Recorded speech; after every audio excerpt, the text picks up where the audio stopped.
This is the Grand Canyon Hiker Dude Show, presented by Hikin'. Hiking plus kinship.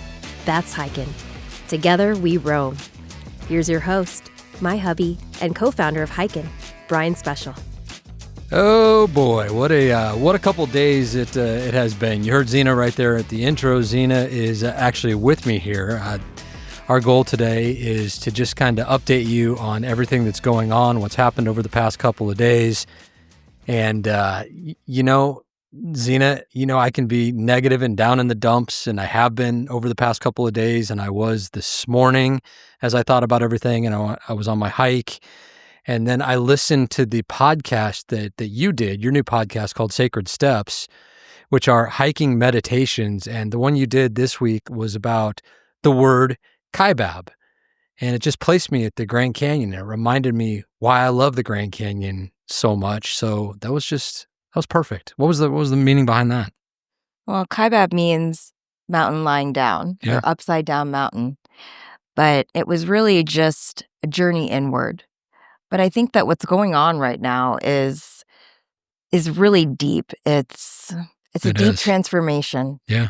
A lot of transformation happening. And I feel like we need to take time to pause and honor what's been lost.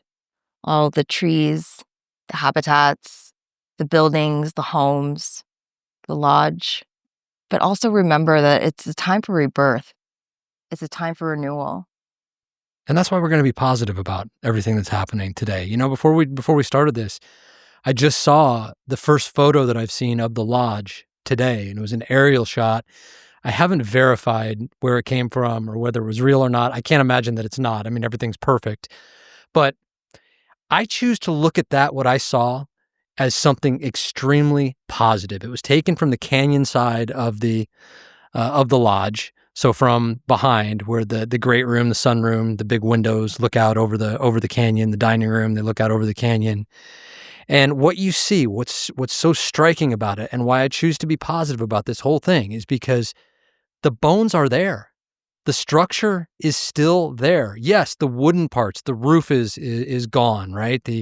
There's smoke and debris, but the structure, the spirit of that place still lives. Absolutely. It doesn't die. Nothing ever dies. And it's just making space for what's yet to come. And I saw, if you zoom in on that picture, you look on the veranda, on the iconic veranda with the Adirondack chairs looking out over the canyon, just one of the most iconic places and views in the world. And if you look real closely, you can still see those chairs. You can see them still lined up on the deck. I'm not saying they weren't touched. I'm not saying they weren't burned, but from that far away, you can still see that they're there. Mm-hmm. And the bones of that place are still there. Yes. And they're going to rebuild it. Absolutely. It's going to be rebuilt. It's going to be more beautiful than ever. Yes, stronger, more beautiful. Yes. It's going to be just a chapter in the story. Mm-hmm. And I talked this morning. I did a post. It really helped cleanse me this morning. I did a post on something that I doubt anybody else has this kind of reaction that I do to things, because I can be kind of weird like that. But it was a picture that I took back when we were there in May of the cast iron radiator in the great room, in the sunroom, that's down there in the corner by Brighty.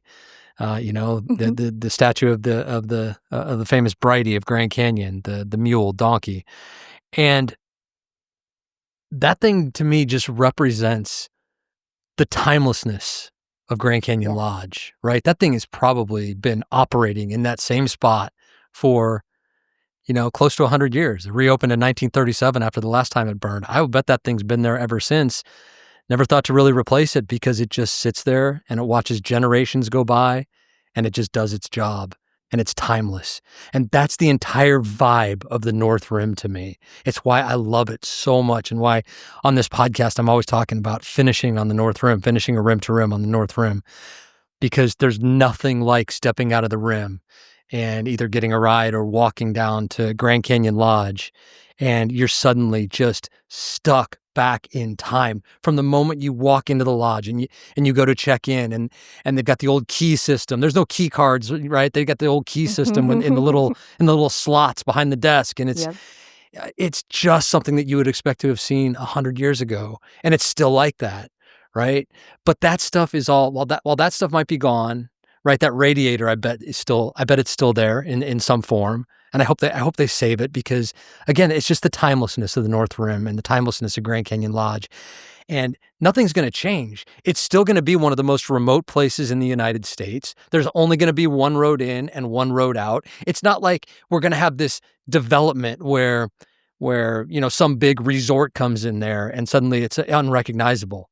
If you saw that picture that I saw today, and I encourage you to go look for it, you see the Grand Canyon Lodge is still there. We just got to rebuild what's inside, and it's going to be a glorious day when that lodge reopens again, because it's going to happen. Absolutely. Like the fire it's ancient, everything that's happened. The land knows what to do. The canyon knows what to do. It'll all be rebuilt and it'll all rise again. It's going to be a magical day. It's coming. I don't know if it's 5 years from now, 10 years from now.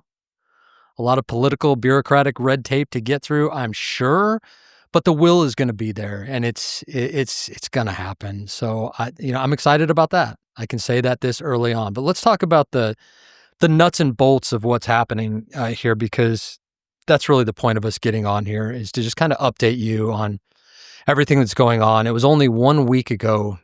Was it 1 week? It was 1 week ago today that we first got word of this fire. Mm-hmm.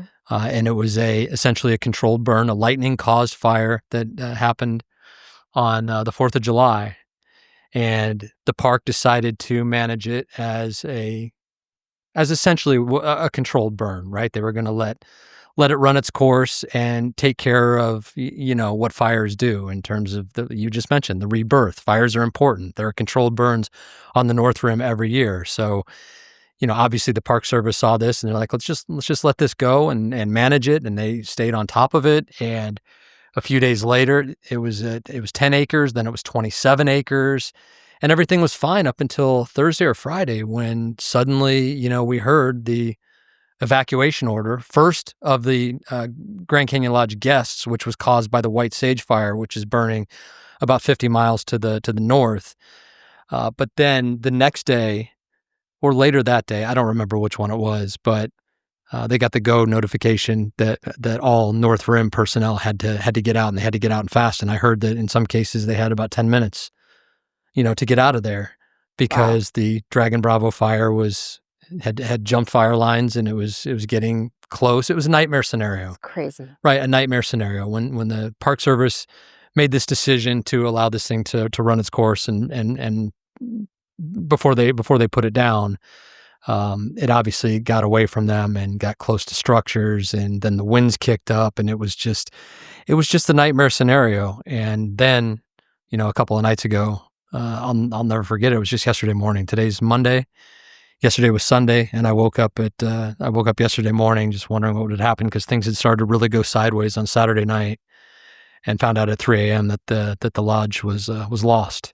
I didn't even want to check my phone. Yeah. You kind of, when you looked at the maps that night, Yeah. Saturday night, it did not look good, but you just kind of held out hope that maybe things would change. And, you might wonder why the firefighters couldn't defend the lodge area. They did the best they could. I mean, I know that they dumped tons of water, literally tons and tons of water on the lodge and the surrounding buildings the night before they had to stop flying for the night.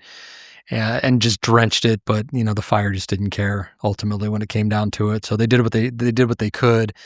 They couldn't necessarily be on scene, because if you're familiar with that area, it's essentially out on a peninsula, on a land peninsula, and there'd be no place to hide, no place to retreat to, except 1,000 feet straight down. So at some point, it just became nothing that they could do. But the update that we got this morning from NPS, 5,700 acres is what the Dragon Bravo fire is up to. And as of this moment, Monday afternoon, 0% containment. And it has started to seep down into the canyon. We've lost 70 plus structures on the North Rim, including, of course, the lodge, the cabins, a lot of personal residences, the wastewater treatment plant, which is going to be a huge deal. Nothing can get rebuilt until that thing's ready to go again. The visitor center, the gift shop. I mean, just everything is just. But this has happened gone. before. The lodge has burned down before. It burnt down in the 30s, 1932, and was rebuilt in 1937. So yes, we assume it will be back. But the fire now is down into Roaring Springs Canyon, and that's important to our hiking community because that's where Upper North Kaibab is. North Kaibab essentially runs through Roaring Springs Canyon all the way down Eye of the Needle, Manzanita, the pump house down there. Actually, Roaring Springs proper down there, where the pump house is, and then through Manzanita. That's Roaring Springs Canyon. It essentially runs all the way to the base of the North Rim. I don't know where it is. I really would like to know how far down it has gotten. I've heard that it's burnt down below the Coconino sandstone layer. That would be Coconino Overlook. We don't have the details. We don't have the details, and the Park Service, I don't think, has gotten those details yet. But they did say this morning that it was going to be a high priority to put that part of the fire out, burning in Roaring Springs Canyon. They have 2 air tankers, 2 heavy helicopters, and a lot of their attention is being, focused on stopping the fire in Roaring Springs Canyon so it doesn't get too much farther down. As of now, they say that the pump house is not threatened, which is at Roaring Springs, down below where you see the famous waterfall there, where the water supply for the north and south rims comes from, out of that aquifer, that underground aquifer there that's inside the canyon wall. They say the pump house is not threatened at this time, so that tells me that it's still pretty far up in the canyon, so that's good. But again, we saw how fast things changed with this fire already, and who knows what's going to happen. I'm not a fire expert. I'm not making predictions. I'm just telling you what we know so far. So that's a concern, obviously. It is not going to cut off water supply to the south rim because, as we talk about often, and as I just talked about, the water for the south rim comes from the north rim. It comes from Roaring Springs. It comes from that aquifer, and it is fed by gravity. And this is the reason why it is not going to affect the water supply or water service on the south rim, is that the water from Roaring Springs is fed by gravity all the way down the canyon to Phantom Ranch, all the way across the Silver Bridge, all the way up to Plateau Point. So it manages by gravity to go up about 1,500 vertical feet to Havasupai Gardens. And only when it gets to Havasupai Gardens is it pumped to the south rim. So gravity takes care of everything. Nature takes care of everything. Physics takes care of everything until the water gets to Havasupai Gardens, and that's when man takes over and you need electricity to pump it to the rim. But there's no problems at Havasupai Gardens, and so there will be no water service disruptions on the south rim. So that is good news. Electricity has been cut off to Roaring Springs from the north rim, so they're not able to pump water to the north rim currently, but I don't think anybody's too concerned about that because there's not any infrastructure to service right now, unfortunately. So those are just the facts. But I can't stop thinking about all the people who have been affected by this, especially the employees, the seasonal workers on the North Rim. They're heroes. The Park Service staff, they were given such little time to get out of there. There was one story I really want to share with you. And JD, I hope you don't mind me doing this because you posted about it in our Hiking Grand Canyon Facebook group. But JD Yingling and his wife are volunteers and have been for a long time. They do the preventative search and rescue volunteering on the North Rim every year. JD's awesome, man. He's always posting pictures, and when they go rolling in there with their fifth wheel and when the gates open before the gates open on May 15th, when they're going in there to get set up, and you can tell just how excited he is, and it just embodies the love that so many have for the North Rim. That people will spend their retirement years up there working for free essentially, because they believe so strongly in the cause and in the place. And JD and his wife I find out that they were in Kanab, Utah, for their days off when the evacuation order came. So they had to just, they were already out of town, right? So they couldn't get back in. Oh my God. And their fifth wheel, their truck, all their personal belongings left behind. And as of today, they still didn't know anything. They still didn't know if they had anything to go back to or any personal belongings to retrieve. They still haven't found out. Can you imagine how difficult that would be? Oh my gosh, I can't even imagine. That's horrible. Yeah, and that The situation, unknowing. yeah, the not knowing part, and I think he was hoping to find out that today, but as of the last check, they had not found out. So, They couldn't tell us anything. JD, we're thinking of you, and we're thinking of everyone who, part of their soul has burnt with the Grand Canyon Lodge. I mean, it's you hear these stories of, the employees who would gather on the veranda that we talked about where the Adirondack chairs are, and they got the big fireplace back there. And I know that was a place where generations of Grand Canyon Lodge North Rim employees would gather, to talk about their day and to share their love of the canyon, have a drink and look out over the canyon and see the headlights, the headlamps down below, the hikers on their way up and or on their way down, or look across to the South Rim and see the lights and know that just 12 miles away is actual like civilization. But to get there, you've either got to hike 21 miles straight across, or you've got to drive around for 4.5 hours. That's how it's got to be a tight-knit community. Absolutely. Up there. So I feel so bad for all those people who, so many of them will, lose their livelihoods for a while out of this. I know the Park Service is trying to reassign folks, and they're going to do the best they can to reassign folks to roles on the South Rim in the meantime, because there's no telling when anybody's going to be able to get back in there to even assess the damage. Again, 0% containment on this fire. So you just said the not knowing, it's got to be so brutal. Absolutely. All right. Well, there was one piece of good news today. Another piece of good news besides that picture. And when we were on the North Rim last year, remember? The mules. The mules. And so many people have asked about the mules. I'm so glad they're safe. Yeah, we did find out today that they have been evacuated and taken back to their corral in southern Utah. And they are safe and healthy and happy and perfect. None the wiser, right? Probably going to be on a long hiatus now, because who knows when they'll be needed again. But they might know more than we think. Well, they might. Who am I to say? But another thing that of course folks in our group want to know about is the hiking and what this all means.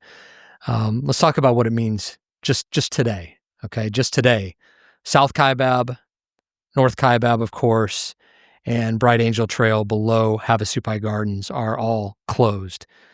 The reason for that is the smoke. It's apparently very, very thick down there.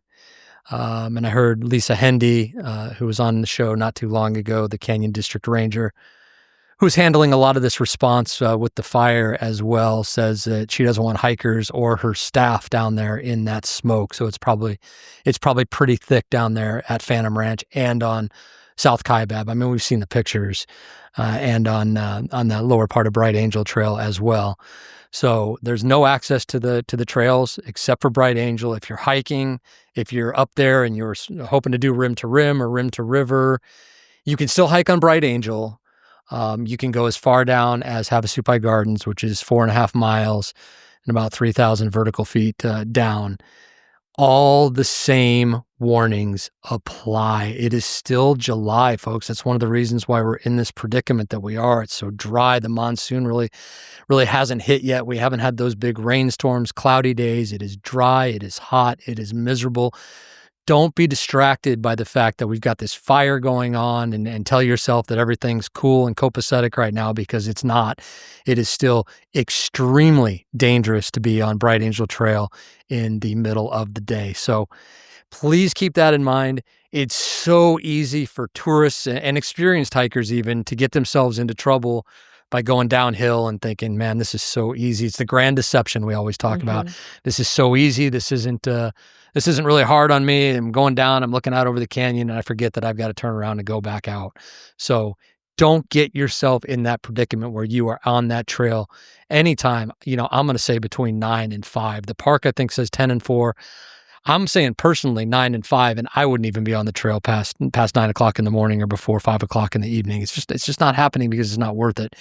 After 4 o'clock, you start to get the shade. It starts to shade in, and that entirely changes the game. So if you go down, hang out at Havasupai Gardens, hang out in the creek, and start up later in the day when the shade takes over, because it is a brutal, brutal climb, even in the best of conditions. But in the direct sun and the heat, it's downright dangerous. Please do not be a statistic. Well, the Rangers don't need to. They don't need to deal with another. They don't need any more. They don't on need their any plate. more than they're already dealing with. So please keep that in mind. I'm always talking about the heat, and we just want people to stay safe. But North Kaibab, the decision was made to shut down North Kaibab, access to I should say not North Kaibab, but access to the North Rim for the entirety of the 2025 season. So that means, folks, that no matter what, yes, rim to rim season is over. You cannot do it until at least May of 2026, when the North Rim typically reopens. Do we know if that's going to happen for sure? No, of course we don't. We don't know. We don't know how long the north side is going to be closed, and no matter what, there's going to be no Grand Canyon Lodge. So your only options for staying on the North Rim next year, if it reopens, will be Jacob Lake Inn and Kaibab Lodge, both of which are safe from the fires, fortunately. But rim to rim season, no. It's not happening. It is not happening. There's no way to do it. There's no public access to the North Rim for the rest of this season. It is closed. It is shut down. Rim to rim to rim, if you're going to do an out and back, I don't know when that will be available again, because we talked about the fire in Roaring Springs Canyon. We do not know what kind of damage there has been to the North Kaibab Trail itself, and especially the upper reaches of it between the trailhead and, say Supai Tunnel or Redwall Bridge. We do not know what has happened. There is a lot of vegetation up there, and I know the fire, just looking at the map, was essentially at the North Kaibab Trailhead. And if it has seeped down into Roaring Springs Canyon, which we know it has, but if it's seeped down, we don't know where. Is it off to the east that it seeped down into the canyon, or is it at where North Kaibab Trailhead is and it starts to dive down? We don't know that yet. So imagine the damage and destruction that could have been done to that trail with fallen trees and just charred remains of brush everywhere all over those trails. We do not know. And then what's going to happen this winter if we have a bad winter and the runoff, right? Exacerbated by the fire damage. We do not know. So will rim to rim to rim be possible the rest of this year? I don't know.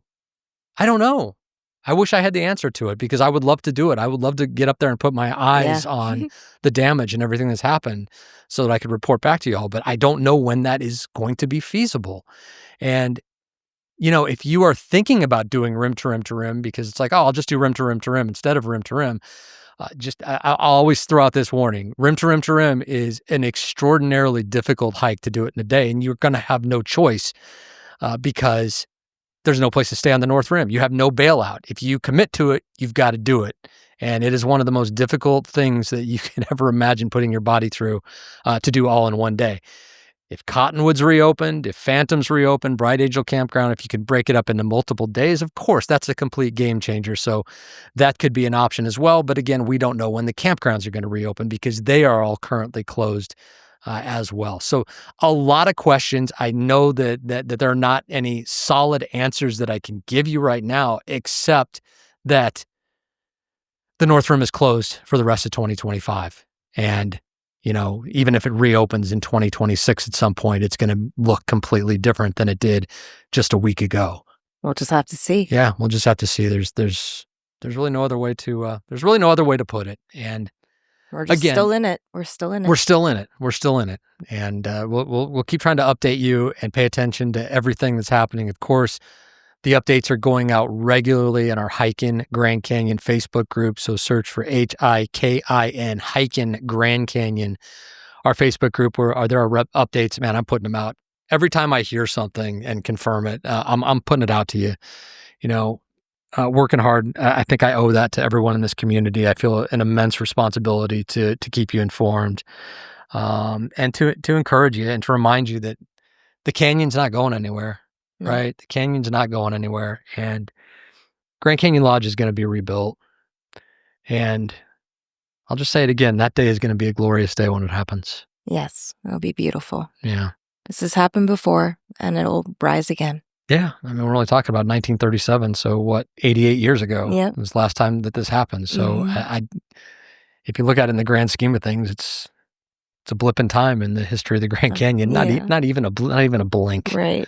Isn't that crazy to think about how long that thing has been there, the canyon itself? Anyway, I think that's all I got. Yeah.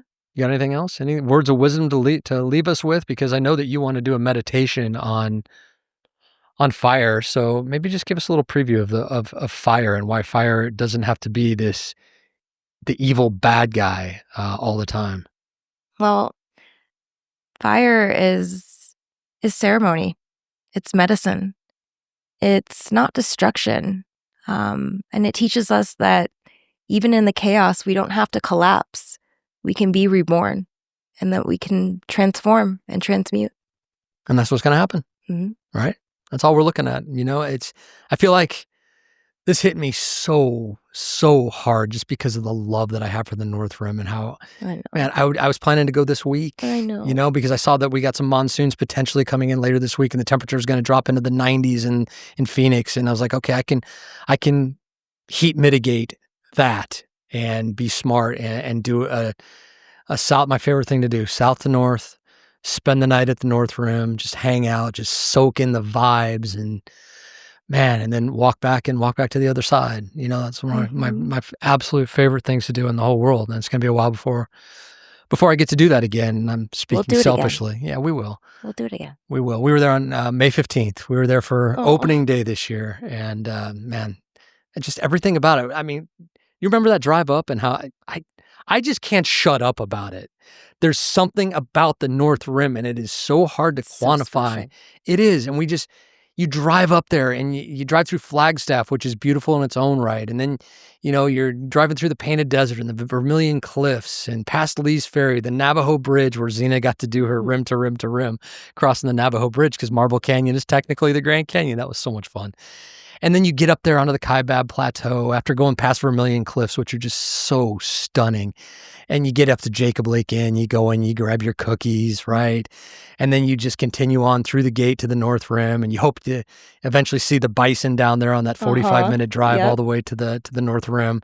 It's a treat. And it's just so beautiful, the aspens and the pines and the rolling meadows. Oh, it